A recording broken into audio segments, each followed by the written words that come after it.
سلام بچه، امیدوارم که حالتون خوب باشه. من چند وقتی بود که لبوبی که دارم، حالا فیلمش هم نذاشتم ولی خب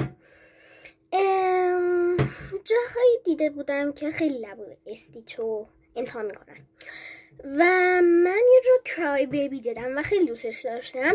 بعد ما چند روز بعدش اومدیم دقیقا همون جا، ولی عوض شده بود. کرای بیبی هم داشت، همه مدل لبوبو داشت جز کوکاکولا.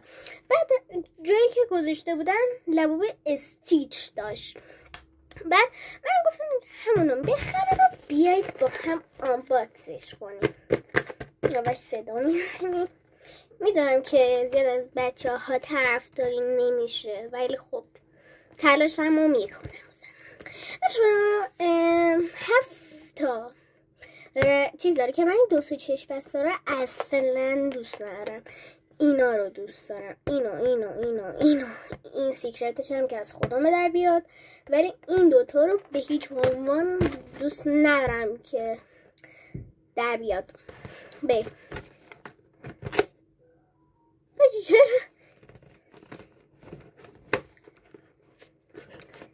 بزن بری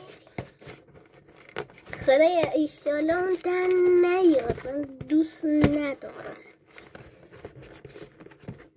سری قبل به خاطر این ویدیوش رو نذاشتم، سری قبل که لبوب انرژی آنباکس کردم چون خیلی هیجان زده بودم و دیوونه بودم، ولی اینو دیگه براتون گذاشتم.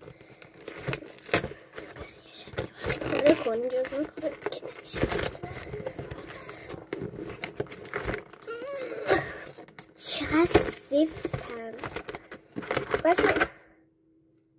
من همون اول کارتش رو دیدم، پیتزاییه و سبزشه. بعد شد بازم نگاه نمیکنم. خیلی نرمه، جا داره.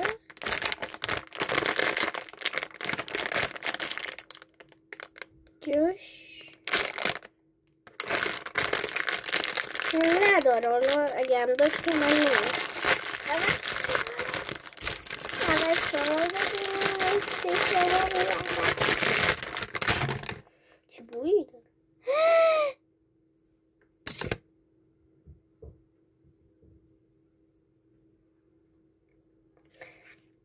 بچه فکر کنم یکم اشتباه شده اینه، ولی این در اومد، ولی بازم باحاله. خیلی گوگولیه ولی دوستش داشتم، ولی خیلی کیوته. فعلا خدافظ تا آنباکس دیگه هم چیز کنیم، چون من چند مدل لبوب دیگه هم آنباکس میکنم و اونجا ببینینش. خدافظ.